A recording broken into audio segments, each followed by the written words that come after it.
Oh, going into the third time I've tried starting this podcast without it doesn't. I'm really sick right now, so my thought process isn't exactly in it today. I have some stories, but the way I'm getting to them is not going well. All right, so I don't know if you guys have ever heard of this thing called hand, foot, and mouth. It's a disease that I thought was in a list of diseases that people don't get anymore, like cholera, scarlet fever, um, the bubonic plague, stuff like that, right?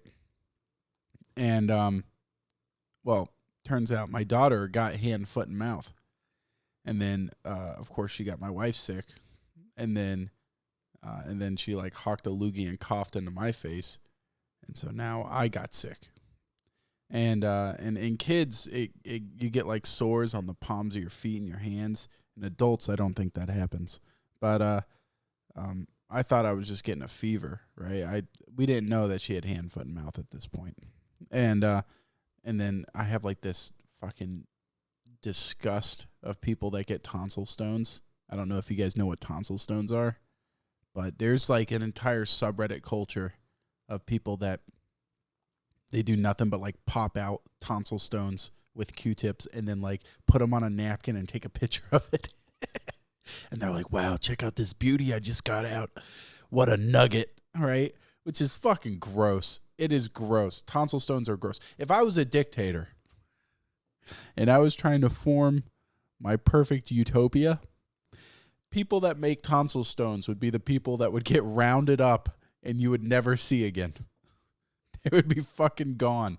A tonsillectomy would be the first requirement to be in my nation. I still have my tonsils, but I don't make tonsil stones, right? So, I, I have like this nasty fear and disgust of tonsil stones, and I was sitting there with this fever, and I was like trying to eat some food, and I was like, man, Abby, my throat is killing me. I can't even swallow this food. And her being, a woman, she's like got to play mom, she's super caring and like almost to the point of annoying. If she knows you have a fever, she's over there plugging that thermometer in your ass every 2 minutes. But I'm in the middle of eating. She goes over there and fucking pries open my mouth and starts looking in there with a flashlight. And she looks in there and goes, huh. She's like pushing the food that I had chewed up out of the way to even let me swallow. She's sitting there looking in there and goes, do you have tonsil stones? Panic washes over me, right? I can't stand tonsil stones. I panic. I run to the bathroom, act like I'm taking a shit. Because if she thinks that I'm messing with tonsil stones without her, dude, this lady likes popping pimples. She likes looking at anything that is a disfigurement on me in any way. God, if I let her know that I had like hemorrhoids or something like that, it would be all over. She'd be putting preparation H on those things, like whatever it is. She likes babying up stuff. So I bet you if she found out I was pulling tonsil stones out of my tonsils, she would be in there with fucking tweezers, yanking them out. So I was like, hey, I gotta go take a shit. And I mysteriously get up from the table, go in there. And what I'm doing is I'm at the shaving mirror, like looking at my tonsils, horrified that I might have tonsil stones. And these things, dude, in the back of my throat, they look like white cap mushrooms. They are just huge on either side of my throat. And then they have these big white dots all over them, which to me, just like Abby, look like tonsil stones bulging out right for the picking, right? So I panic and I get a Q-tip and I go to push on one to see if it pops out. And instead of popping out, it bleeds everywhere. And then I look up, I'm like, huh. And we suspect that Madeline had hand, foot, and mouth. And so I Google, like, what does throat sores from hand, foot, and mouth look like, right? That's not actually what I Googled. That's a poor wording for Google. I just Googled like, hand, foot, mouth, throat sores. And it turns out that they mostly attract themselves to the roof of your mouth and to your tonsils, and they look a lot like tonsil stones. That's what I had. I was like, fuck, stupid baby got me sick. So anyways, from this point, I tried to play games. Can't really do it. I'm all shaky. I tried playing Tarkov, and I just was not, I couldn't, I team killed Stalt in such a way that it was totally preventable. And it was, Stalt, if you have that clip, can you put it in? I'm upstairs, by the way. Okay, I'm just healing. If he had killed a boss scav. I'm going to go upstairs and look down on where boss scav usually spawns, because I hear a bunch of talking over there. I'm just hanging out in the bathroom upstairs. What the? Oh, you son of a Sam! What the you fucking retarded? Did you kill? Dude, are you brain dead? Did you kill him? Sam. it was a moment of weakness for me. I don't know what I was doing. I was out of it. All right. I had a pretty high fever when that happened. And, Stalt was pretty upset about it. But, what made that mistake a whole lot easier for me to stomach was the immense amount of loot that I got from it. It was like, oh, you fucked up. Here's a dead body full of gear. It's honestly, if I could take that instance and if I could pick the side of being Stalt or being me with the guilt, I would pick me every time. That wasn't a bad deal for me. A quick slip of the finger, a bunch of gear. I shouldn't say this motherfucker's editing. The victim of this very crime is editing this podcast. I'm going to get fucking blown up next time I go to play with him. So anyways, after that incident, I realized I couldn't play games too well. So I took this opportunity to go watch some documentaries on Netflix, huddled up on the couch, with two comforters on me. And, dude, nothing makes watching a documentary better than, for one, drifting in and out of sleep. So I only caught glimpses of it. And then being at such a high fever, it kind of distorts reality because this thing was up to like 103.8 at its max. And I know like 104 is like the danger zone, right? So every time it got up really high, I had to go do something about it. But when it was at like 103, I was just sitting there watching documentaries out of my fucking mind. And great sleep though, dude. You sleep the best when you have a fever. Everybody complains about it, but nobody ever talks about the silver lining. I slept like a champ. I slept all night, 10 hours. I slept during the day for several hours. I was a sleeping king. So anyways, I'm sitting there on the couch, and I decided to watch, you guys know Vox? On Netflix, they have this documentary series called Explained. Now, say what you want about Vox, but this documentary series is a banger. All right? It is a straight banger, dude. And I'm watching this thing. They have each episode is on, they're only like 15 minutes long, 20 minutes. And they have like, each episode's on a different thing, And for the most part, I found them to be completely true. Some of them are, they have an episode on the female orgasm. So obviously some of them are complete myths, but the other ones are pretty decent. They're pretty good stuff. And the episode, like I started off watching, there was one on diamonds, right?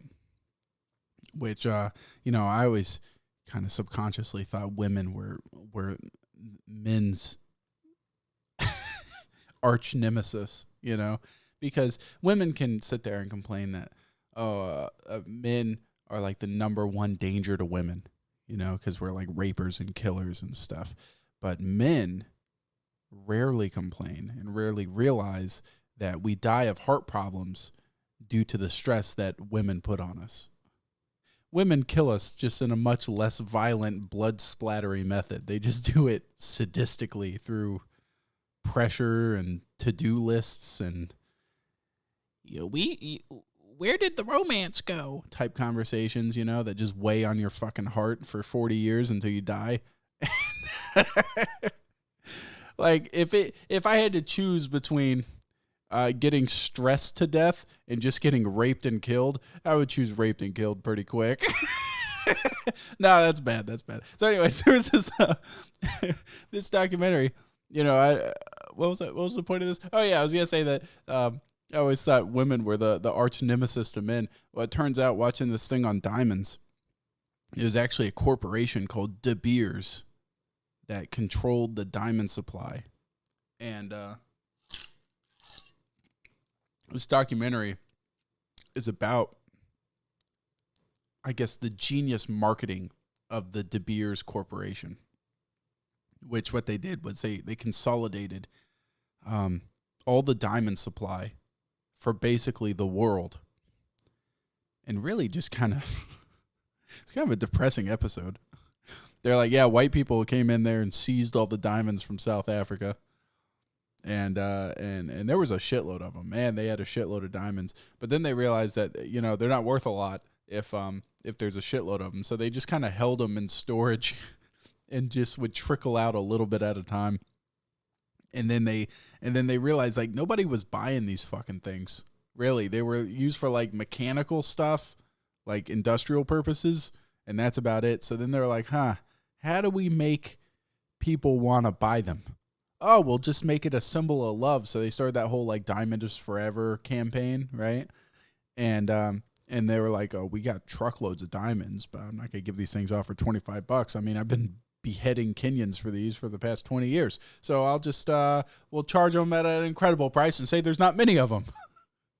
What's the point of owning a diamond unless it has some blood on it, And so they upcharged it. They held on to a huge amount of it. And, it's a fucking depressing thing because they show like the expansion of it. First, they take over, like this one company takes over like South Africa. Then they take over Russia too. I think they had like all of Russia's diamond supply. And they started this like marketing thing in the US. Then it moves to Japan. Then it moves to China. And this one company has tricked everybody into buying a fucking rock. Including me.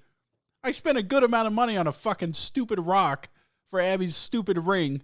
I could have gotten her a Cracker Jack box with a little plastic ring on it. It would have been the same. I told Abby?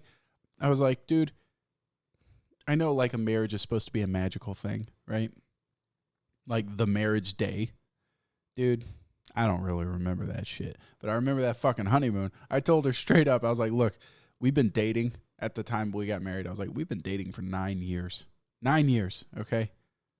We're basically married at this point. This marriage ain't going to change shit except for spend a lot of money.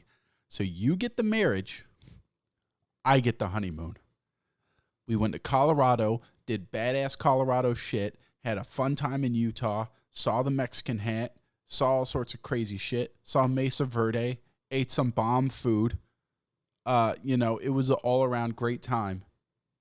I don't really remember the wedding all that much. I wore a suit. That's all I just remember, like, I don't know. It was like going to a birthday party and everything that led up to the cake eating. When you go to a birthday party and you're just like, wow, this is great and everything, shaking hands, having drinks and stuff. And you're like, when are they going to cut that fucking cake? Like, that was the whole wedding. I'm like, yeah, I do. Yep. Love you too. Love you. Oh, thanks for coming. And the whole time I was like, man, when are we getting on that fucking plane and going to Colorado? That was the bomb, dude. That was a great vacation. It was a first vacation after the marriage and everything. So that was fun. I had a great time. I don't know if Abby did. I think she enjoyed the wedding a little bit more. Abby values the ring is what I'm saying. She values the diamond. After watching this fucking thing, I realized just how useless and how duped we've become by a fucking marketing ploy from like 1920. Every woman in Western culture has been duped by this stupid shit. Honestly, I was duped by it. I thought diamonds were worth something. No, they fucking cram them onto every drill bit known to man for industrial purposes. They ain't worth that fucking much. I don't know. Point is, okay, so I watched that episode, and then there was a bunch of good ones, but then in rolls the next one, right? And this one, I fell in and out of sleep on the previous one, but this one caught my attention. Caught all of my attention. The episode is on pandemics, right? And it happens to come out around the same time that this whole coronavirus thing is popping up in China. Very convenient. So I'm sitting there, already sick, with a fever, on the couch, watching an episode about people getting incredibly sick, where in real life, people are also getting incredibly sick in China, and people are scared it's going to spread everywhere. I was emotionally invested into this documentary. So, and by the way, I highly recommend you guys need to watch this shit. It is incredible. That one episode, the rest of it can go fuck off. But the Vox explained on Netflix, it's called The Next Pandemic. That's the episode name. It's like 15 minutes. If you don't have 15 minutes to spare, I know you do because you're watching an hour-long podcast. Close this shit down and go watch it. I'm telling you, it's worth seeing. So anyways, it's narrated by J.K. Simmons. You know, the guy from the I Need Pictures of Spider-Man and Not Quite My Tempo from Whiplash, that guy. It's narrated by him. Oh, and the what? He played the dude, the demolitions expert from the Lady Killers. He brought his bitch to the Waffle Hut. You know, that guy.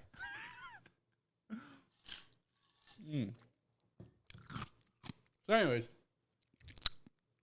this episode is talking about the what the next virus is that's going to come by and burn through and kill a bunch of people.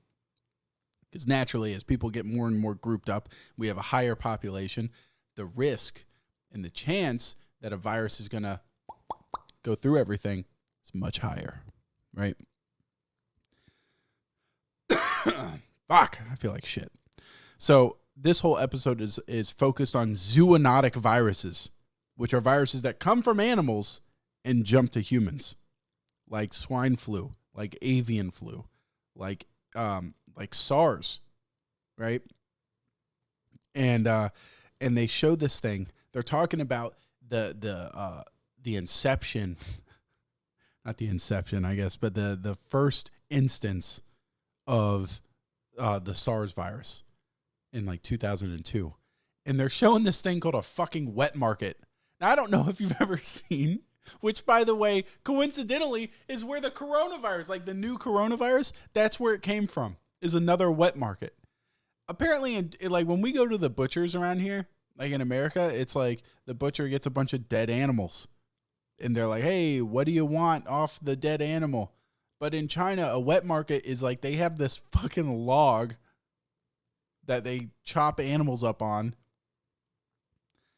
The fucking thing is never sanitized. It is, and it's not like a cutting board. This thing is all wobbly and shit, and it's got deep chop cracks in it. And I feel like when they go to like leave for the day, they just hose it off, and then they come back and they're sitting there chopping away on it in like 100-degree heat. And it is so fucking disgusting. But that's what a wet market is. It's just you go in there and you go, I want animal and animal, and then they butcher it for you and they give you the animal. You know what I mean? And this place is a breeding ground for diseases, especially zoonotic viruses, because like out in the wild, animals don't, I know you guys have seen Winnie the Pooh, but animals don't really hang out together all that much. You don't see chickens and snakes and shit just broing out on the regular. But in wet markets, Chinese people cram them into cages and they stack them on each other. And so snakes are like sitting there like through a little chicken wire gate, coughing in chickens' faces. You know, they're just going, and then, you know, the chicken's next to a fucking cat in a cage, and he's going, coughing on him. And so all this shit that like snakes have can get passed over to chickens, can get passed over to cats. And then, and you guys are calling me racist right now because you're like, oh, because it's a Chinese thing. You know, he's talking about them eating cats. Well, listen here, motherfucker, because check this out. Let's see. This dude, the origins of the SARS virus, 2002, as reported by Vox. I don't know how factual this is, but, you know, the J.K. Simmons seemed very confident in his assessment. Apparently, this dude, by the way, this is some of the greatest shit in the world because they have tracked down like the step-by-step movements of the origins of this thing. It is fucking incredible. It baffled me.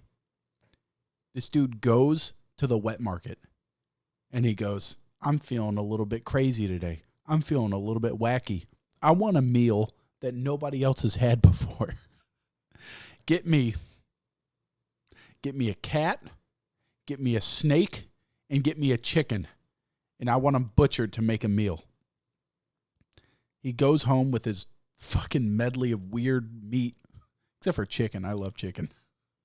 And he cooks it up, you know, and he eats it. And what's great about this is like J.K. Simmons, the narrator, he just like, he's following the script. And so he just goes, yeah, the dude prepares a meal of cat, snake, and chicken and contracts SARS because of it. And just keeps going. And he keeps going about like, but he doesn't like, I'm like, when I heard that, I like backed it up because, you know, I'm in my fucking fever malaise on the couch. I'm like, whoa, back it up.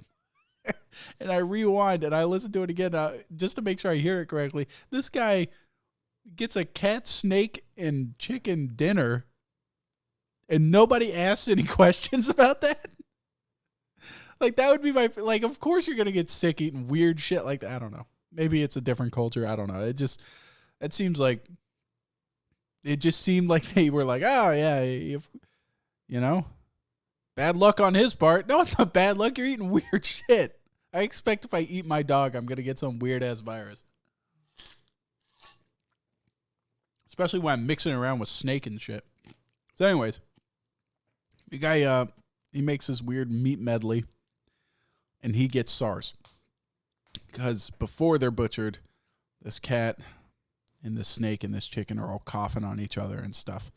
And weird viruses get passed between them. I don't know. That's where SARS came from, was from a snake. I think the latest one is from a bat or something. I don't know. But it doesn't matter. Okay, so this guy has SARS, and they mapped it out after his whole ingestion of that shit, right? He gets sick. He goes to the hospital. People start getting sick at the hospital. One of these guys, because this is before they knew what it was. They were just like, oh, he's got atypical pneumonia, right? One of these guys that gets sick, he goes from China to Hong Kong, and they map this shit out. He goes into his hotel, and on his way to his hotel room, on the top floor, he coughs in the elevator, and he coughs in the hallway. That's it. He just coughs. Gets 16 people sick. Now, I'm not saying there's 16 people that are in the hallway and he walks by them and goes, like in their face like a fucking machine gun. I'm saying he coughs, walks into his room, and then those 16 people, like an hour later, they come out and go, and they're walking by and like the particles are hitting them in the face. Either this fucking hotel is like, it takes place on the surface of the moon where that shit can just hang in the air, or this is some really contagious shit. That concerned the hell out of me. But the worst part, and so I'm sitting there, of course I'm on the couch with a fever, looking at the screen horrified. I didn't realize it could happen like that. And then it gets worse. It gets worse, I can assure you. So then he gets those 16 people sick. One of those people then goes to Hanoi, Vietnam, infects 63 other people, including his doctor. His doctor goes, hey, I want to go fuck some underage pussy. Let's go to Bangkok, Thailand. Goes over there, infects even more people. They get like a zigzag of these people traveling, all because this one asshole wanted to have a weird-ass cat and snake and chicken dinner. Can you believe that? But they have this one segment that this is the part that really horrified me. All right. They had this one segment that was like a VFX 3D breakdown of how this person infected all these people. And it was this one guy in his apartment that got really sick with SARS. And he's by himself in his apartment. And he's smart enough. He goes, hey, I'm going to be conscientious. I'm going to stay in my apartment where I'm sick and seclude myself from the general population. What a fucking saint, right? What a great guy. So he's like, oh, I'm sick. I'm going to go take a shit. So he sits down on his toilet and he takes a dump. That's it. That's all this man does. And he single-handedly infects like a shitload of people. How does he do it? Well, you ever notice when you flush your toilet, you know, there's always water. Even once like the water flushes down, there's always a little bit at the bottom, right? It doesn't all get sucked out. And you don't have like disgusting poo gases flying back up at your face. That's because there's something called a pee trap, right? And then there's also something to break the suction of the pipe. If it was just a closed pipe that went down with a pee trap, the suction of the water would just, it would pull it all out of the toilet. But there's something called a vent. There's a drainage vent that goes up the wall. So the water goes down, and then there's something to kind of release some of the suction where it's just a vent. And that's why you have like those little pipes sticking out your roof of your house with like the plastic or the lead covering them. And those are drainage vents. And he apparently when he flushed his shit, everybody's drainage vent is connected in this apartment building, and which I guess is how it is on 2-story buildings, right? I would assume so. Every single toilet is connected to the same pipe, which thing goes out to the roof. It seems like that would be the cheapest way of doing it. Well, this guy's like on like the 12th story or whatever. He flushes, and apparently, I don't know how the fuck this happened, but the way they explained it baffles me. Because I don't know how they have their venting system over there, but this guy flushes his SARS-infested, cat meat-infested shit down the toilet, and it goes like 2 or 3 floors under him and somehow comes out through the ventilation system into this guy's bathroom. This dude gets sick in this apartment, right? And then through, I guess, the air return system for the air conditioning, I think they have like a centralized AC for the entire building with like a zone system where you can adjust your thermostat in each apartment, but it's one giant air conditioning system. He somehow infects everybody above him by just like coughing and shit in his fucking apartment.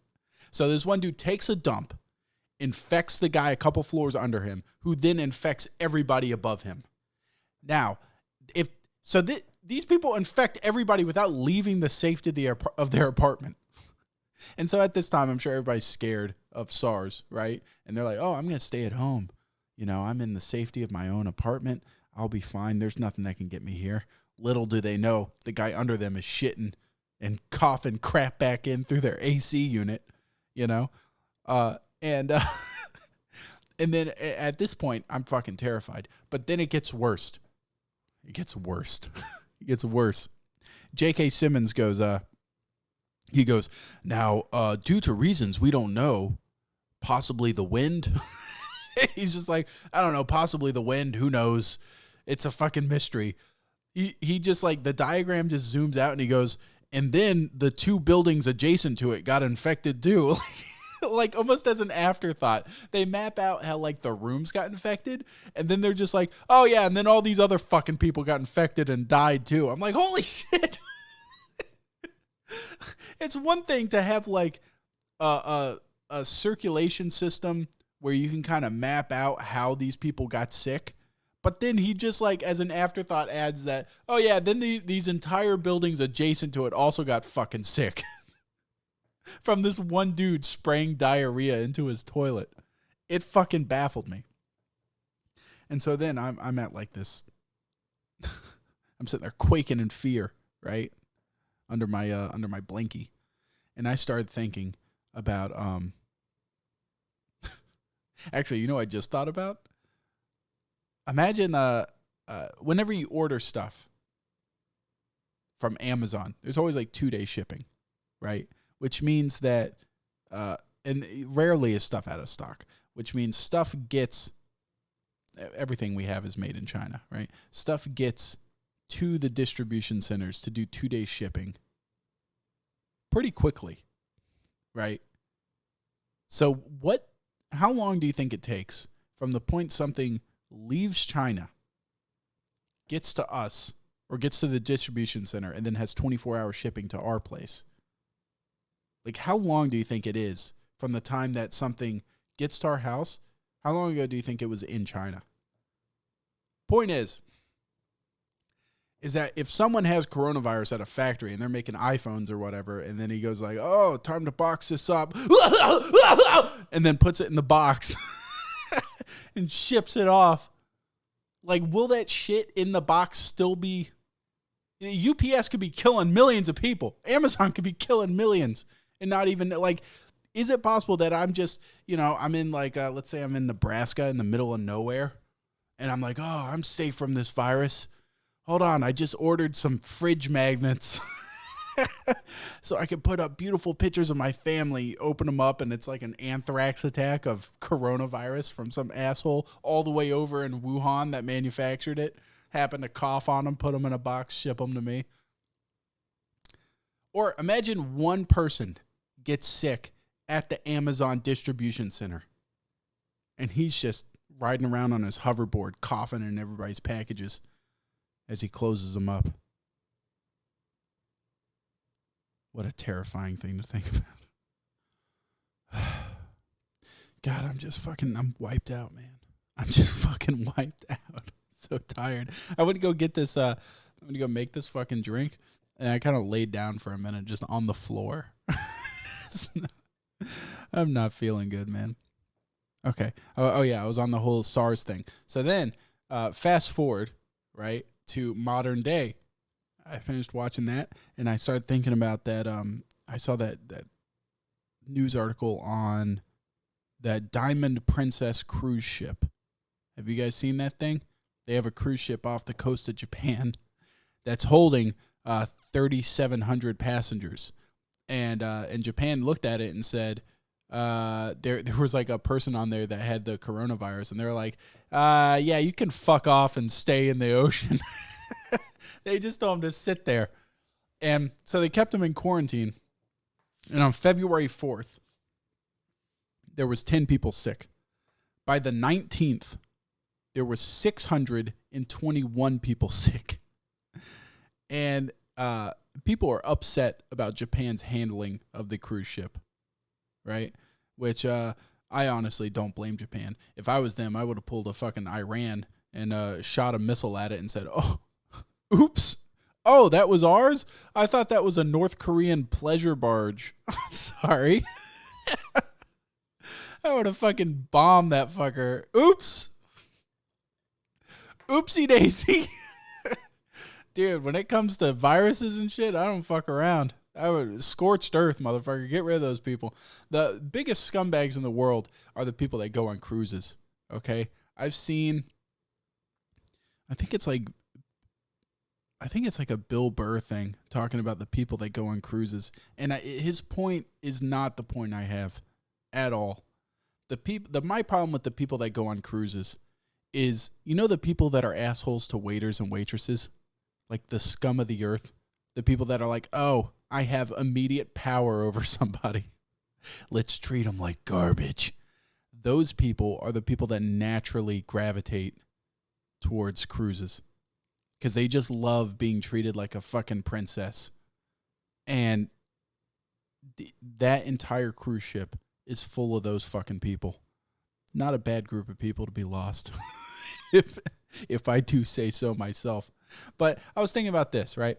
So around this time, after I finished watching the Vox thing, and after I saw the whole Diamond Princess thing, Abby comes in, takes my temp. It's 103.8. She's like, Sam, it's time to get this thing down. She makes an ice bath, tells me to get in it. Now, I don't know if you guys have ever gotten in an ice bath, but they are unbearable to get into when you're not sick. But when you have a fever, it is absolutely agonizing to get in there. In fact, getting in it, dude, you're just sitting there shaking. It's just shaking. And she's watching me, so I don't want to cry. But I was there. I was about to cry. I was in like a weird mix between, like, when you have a fever that high, your mind's not quite there. I was like at a mix between crying and delirium. Like I was like laughing about everything, but I also wanted to cry. I don't know. And dude, in that ice water with my body like already having chill bumps just in room temp, like my fucking cock like sucked up inside of me and my foreskin just like shriveled. And you know, like when it shrivels that much, like it went from like fleshy colored to just like brown. It just looked like a fucking like a dried up umbilical cord just hanging off above my balls. I was like, Abby, look at this shit. This is fucking looked like the end of a gooey duck. You know those weird things that Asian people eat. Dude, if there's one place that I'm guaranteeing a zoonotic virus comes from, it's from a fucking gooey duck. Those things are weird.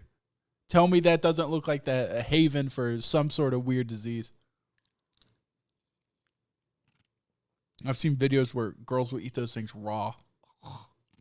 Anyways, so I'm sitting there in the bathtub and I'm thinking about that cruise ship. Not just like the numbers of the cruise ship, right? Like, oh, these people got sick, whatever. I'm thinking about the circumstances of being on that cruise ship during that time. You pull into port and Japan looks at you and says, nah, I'm good, son. You can stay out there for a little bit. We'll just see how this virus thing is going to play out. And I was thinking about, like, how did the whole dynamic go between the employees of the cruise ship and the passengers of the cruise ship? Because if I remember correctly, the passengers outweighed the crew members only by a little bit. There was several hundred, I think there was like 1,400 employees and like 1,600 passengers or something, totaling to like a little bit more than, it was 3,700 passengers in total. And so, I think it was like 1,700 or something like that employees, and then not that many more passengers.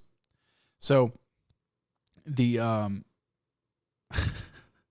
so I was thinking like in the beginning, right? Remember, the people that are on this cruise ship are those people that are like rude to waiters and waitresses. They always are. I've been on 2 cruises in my life with my dad, and every time you're just surrounded by those people that are just like, go get me a slice of pizza as they sunbathe. You know, they're fucking scumbags. And I'm sitting there thinking about this. Day 1, they get denied port. I guarantee you that the dynamic hadn't changed at all. Passengers are still like, excuse me, where's the cake at? Can you point me in the direction of the dessert tray? And the employee's like, yeah, sure, that's fine. It's over here. Thank you for sailing with Royal Caribbean or whatever the fuck it was. And, they're all nice and everything. But I guarantee you that on day 15, even day 10, I guarantee like at day 10, I bet you the employees were like, yeah, this shit's beyond my contract date. I ain't got a fucking day. And people are dying from diseases and shit. That's such a closed, contained system. I've read Under the Dome by Stephen King. I've read The Fog. I know that, or is it The Mist? I forget which one he wrote.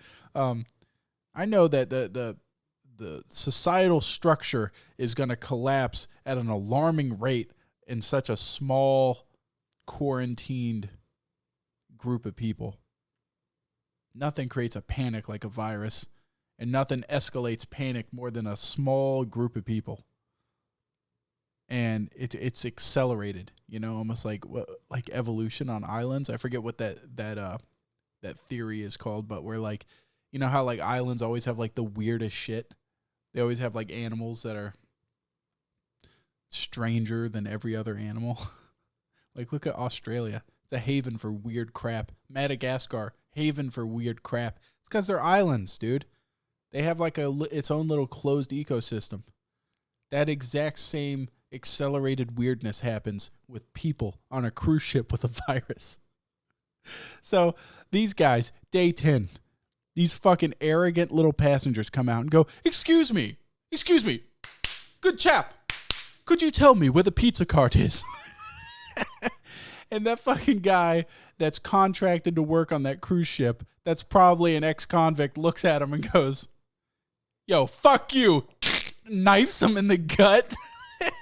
Dumps his ass overboard. They're like hell broke loose on that thing, and we just haven't heard about it yet. There's no way 3,700 people were peacefully living on a cruise ship for 15 days, quarantined, while 600 people got sick, and there wasn't a single rebellion or fight. That shit got bad. The employees of the cruise ship were hiding food, eating cake and shit all themselves, thinking they were going to die. No way. There is no way hell didn't break loose, unless this was an all-Asian cruise line. I don't know. It's called the Diamond Princess, and it was going to Japan. It could have been all Asian people. They have a weird, I don't want to say disregard for life, but I will say that they certainly follow directions and rules a little bit better than us. I'm just saying, if that was a cruise ship full of Floridians, that shit would have broken to hell in probably 3 days. 3 days, there would have been some fucking lawn chairs lit on fire on the main deck. Let me out of here! Let me out of here! Fucking flipping tables over into the pool and shit. But tell me that ain't gonna be a fucking movie.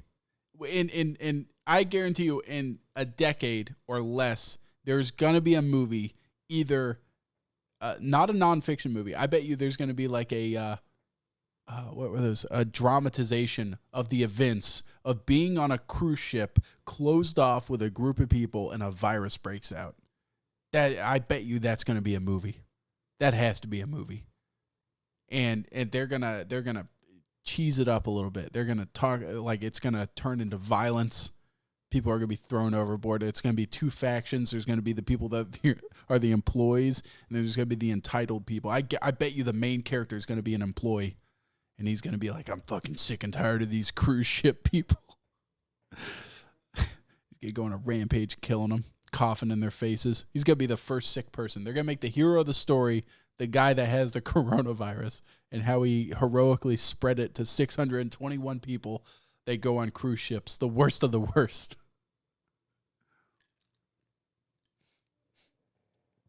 Yeah, that's all I got to say about that. I really should have had a guest for this one. This thing's fucking spiraling out of control. Yeah.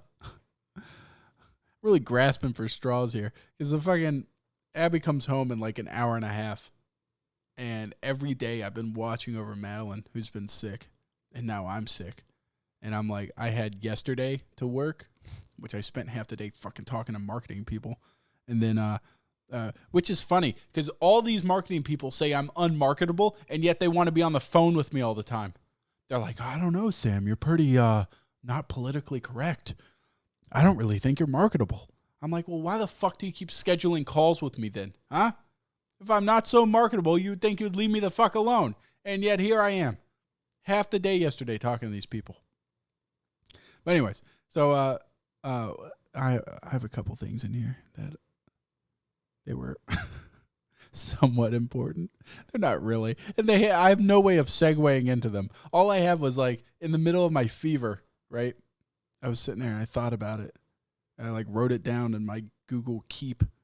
And all it says is Harry Potter goes to school, is famous, sleeps at the school, right? Like it's a school that he gets sent to.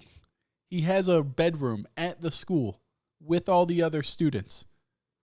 And it's a what is it called? A co-ed dormitory system where everybody's all kind of sleeping around in the same place. Never gets his dick wet. That's all I have on here, which is kind of funny when you think about it. Like I've always thought Harry Potter, it's kind of a dork.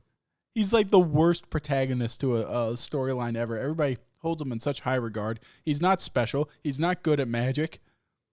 He has every leg up. This guy is like the Elliot Rodgers of the magic world. He's got every leg up. He's rich. He ain't got his fucking mom and dad holding him back. You know, they're not like, oh, son, you need to, oh, no crawling out the window at night. Like, he's sent off to the school. He's world famous. Every girl knows him. Every girl wants to get that dick. And yet, he somehow fucks it up.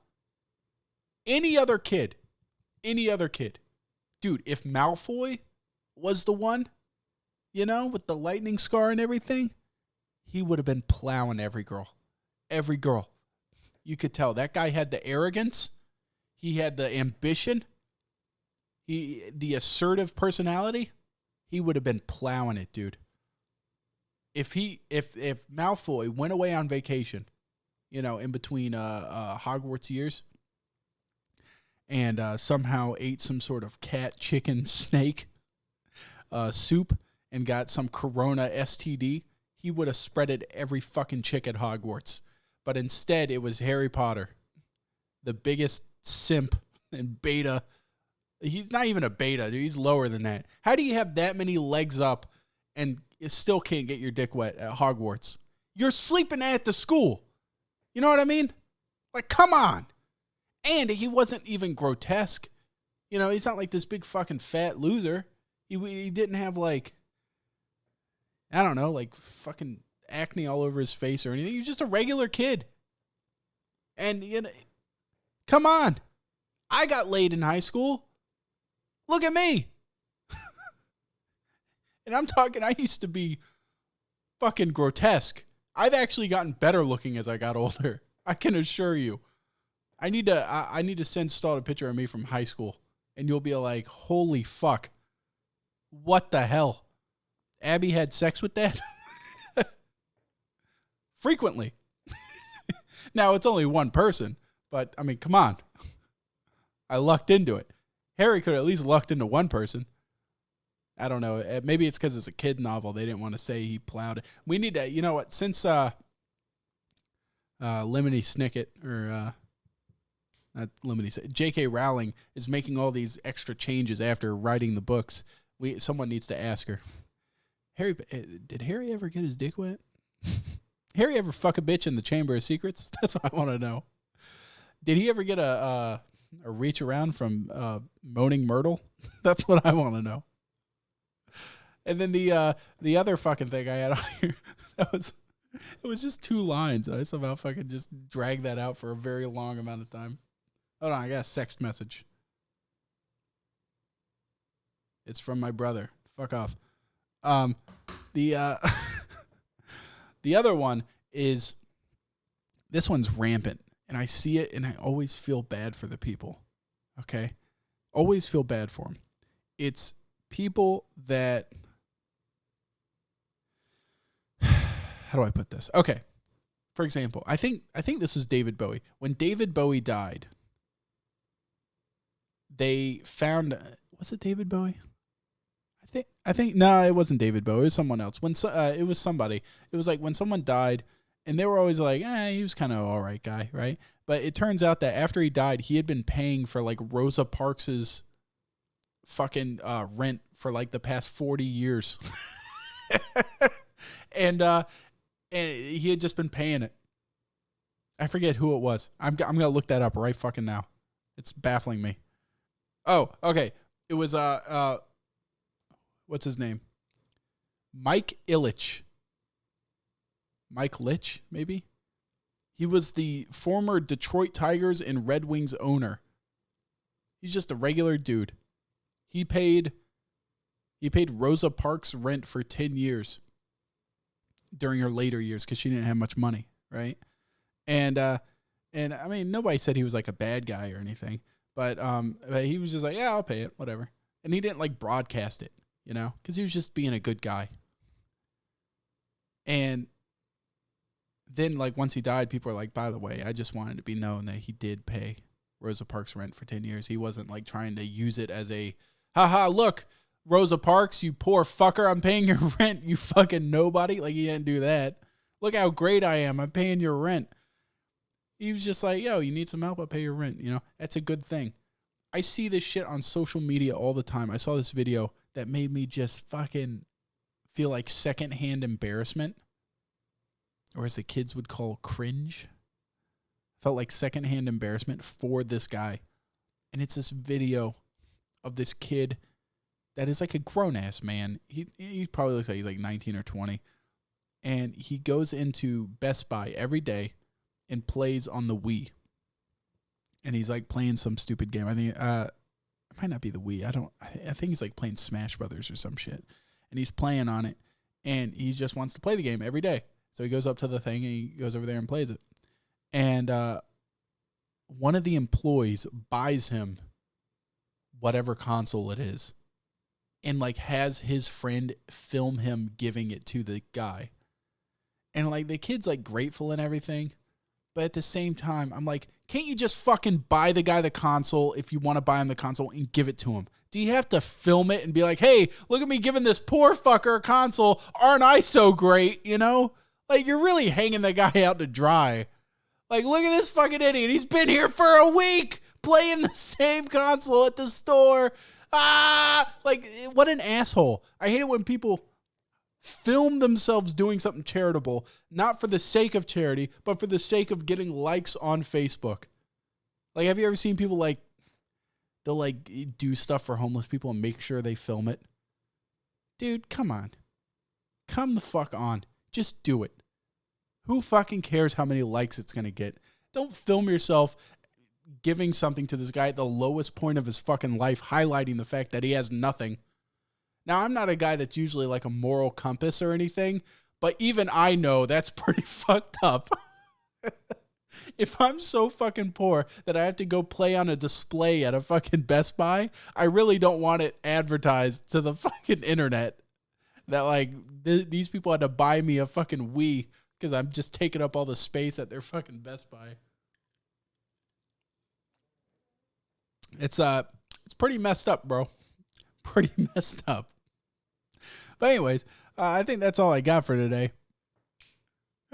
And I hope you guys have a wonderful day. This entire thing was about the coronavirus. That's not good. I should probably work on switching up the topics a little bit. We'll get them next time. All right, later.